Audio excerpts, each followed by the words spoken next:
Hey there neighbors. It is a beautiful, beautiful day here in Utah. It's the weekend before Memorial Day. It wasn't supposed to be very good weather, but it ended up being perfect. We're out here getting the garden ready for the season, and with getting the garden ready, we're putting together a garden bed. I really wanted to share this garden bed with you guys because it is just a really, really cool system. And what I'm talking about is the OLLE modular raised garden bed. What's really cool about this system is it doesn't matter what your grow area looks like. If you want a raised bed, this is a really good way to go because you buy one raised bed and it gives you 12 different options for how you want to build it. So let's talk about that. So if you look here, it shows you the 12 different configurations that it allows. It's pretty much all shapes and sizes of whatever is going to work for you. For us, we're going to be going with the 24 by 96. Yes, this box looks pretty light, and that's because we built this last night and then realized that the recording isn't working. So I tore it back apart, at least somewhat, and we're going to build it again so I can show you guys and kind of highlight the different areas that, you know, tips and tricks on how to put this thing together. It's extremely easy. Anyone can do it. So without talking about it anymore, let's just go ahead and jump right in and get this thing built. Real quick, let's talk about what comes in this box. We just got it opened up.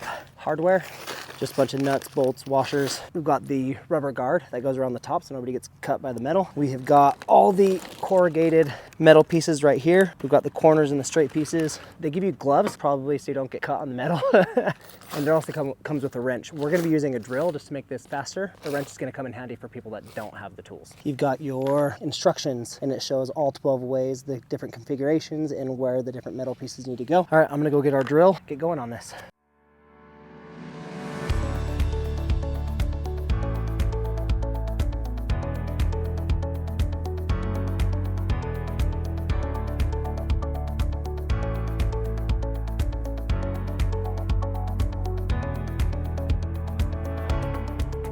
All right, so as you can see, this thing is more or less built, and I just pulled the end off so that way I can show you guys how this thing kind of fits together. Talk a little bit about stuff we learned along the way. So right out of the box, one thing you want to be paying attention to is every piece of metal that this comes with is gonna have plastic on the front and the back. So you need to pull that plastic off. And I definitely thought that the plastic was only on one side because on the other side, it is so perfectly placed into the grooves of that metal that you don't see the plastic. So we started drilling everything together and then realized there's still plastic. So I mean, if you can see here, I mean, we already put this thing together and we forgot a piece of plastic on this piece of metal.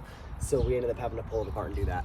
And I mean, chalk it up to just us not reading the instructions carefully. Once that plastic comes off of this metal, the next thing you'll kind of realize is this stuff is really nice. I was actually really surprised with how sturdy this metal is.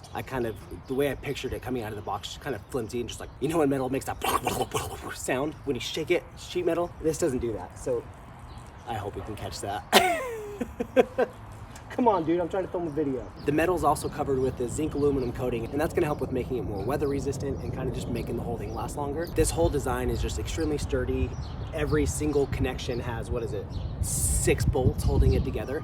So this is very easy to put together. The only issue is that it's kind of tedious and time consuming, but what you get at the end is just a really, really sturdy garden box. So let's talk about some of the kind of tips and tricks on getting this thing together. We kind of mocked the whole thing up, put everything together, and then put the nuts and the bolts in, and just kind of hand tightened them. So that way the whole box, the whole garden bed was kind of the general shape that we wanted it. We just needed to go through and tighten them up. Hey neighbor! And as you're going through and doing this, another thing you really want to be paying attention to is these side pieces. So these long ones, they are not all the same length. Some of them are longer, some of them are shorter. I think what you've got is 4 short pieces and 4 long pieces. And so before you put this whole thing together, kind of lay those pieces out and make sure you have them separated on what's long and what's short. Because when you look at the instructions, it's gonna tell you exactly the order you want to be putting your metal pieces based on what shape you want your garden bed.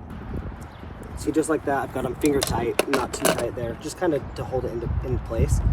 And another just kind of little tip is sometimes these don't really want to line up, as in the metal's just kind of shifting or it's not, the holes aren't all perfectly lined up. It does make it easier. So when you're putting a new piece on, if you put the top one on, go ahead and put the bottom one on next. And what that'll do is it's going to bring all these holes into alignment. That metal has to be perfectly in line for these to go through, so it can be kind of difficult sometimes, but if you get the top and the bottom in, it's going to make it easier to do the other 4 down the middle. So top and bottom are in. So now that I did the top and the bottom first, all these holes are lined up and I can just come through, put all my bolts and nuts and washers on. And like I said, right now I'm just doing them hand tight. So you put everything on loosely, and then you kind of situate your bed to make sure it's holding the shape that you want and you don't have anything looking weird. And then you'll go through and start tightening everything up. And what it'll also do is if you're kind of stretching the metal to make something fit, and it wasn't a very easy fit, if you keep everything loose, once you have all the nuts and bolts in, you know, you can kind of move and shift everything to where everything just kind of falls in place. And then you can go and zap it with your drill or use the wrench they provided. All right, so now we've got all the bolts in. These are the only ones that aren't tight yet. So these are still just finger tight. Haven't quite tightened them up. What you can use, you can get a ratchet or maybe even a wrench to hold onto this side, and then get a drill to hold onto this side, and then you can just zap them right in. This makes the whole process a lot faster. So I can just buzz through all of these really quickly and not have to sit there and turn a wrench or turn a screwdriver or anything like that. Just like that, all done. All right, the very last thing we got to do here is this raised bed is a metal raised bed, and even though I don't feel like these are that sharp, this is a really like pretty thick gauge of metal.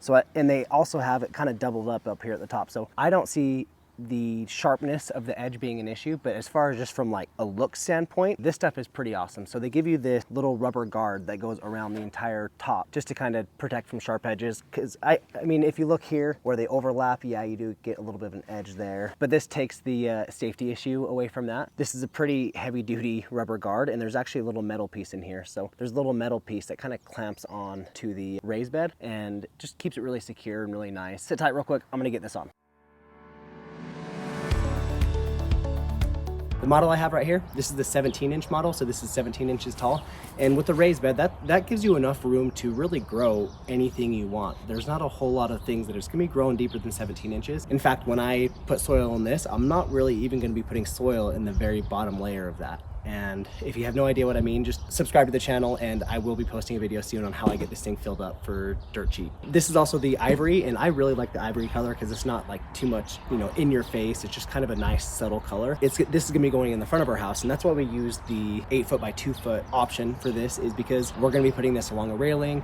We're actually gonna be planting, you know, carrots and herbs and just kind of kitchen stuff in this. I will say that I'm actually pretty impressed with this. You know, you see a lot of those metal raised beds on Amazon, and that's where you can get this. And those beds are just cheap. They're just, you know, normal sheet metal, you know, no coating or anything on it. And they just kind of look flimsy and floppy. And I've never been a huge fan of them. I have been a fan of, you know, the nicer corrugated raised beds. And so when I found Ollie, it's the perfect combination of price and quality, in my opinion. You get a good quality bed, but you're not paying the outrageous prices to get one. So if you're interested in getting one of these, there will be a link in the description below where you can find this bed along with all the other beds that they offer. So if you're in the market for a raised bed, this is definitely a good option. I'm extremely impressed with this thing, and I'm so excited to be able to get this thing planted in the front yard. It's gonna be a good season. If you like this video, go ahead and watch this one right here. You might like that one too.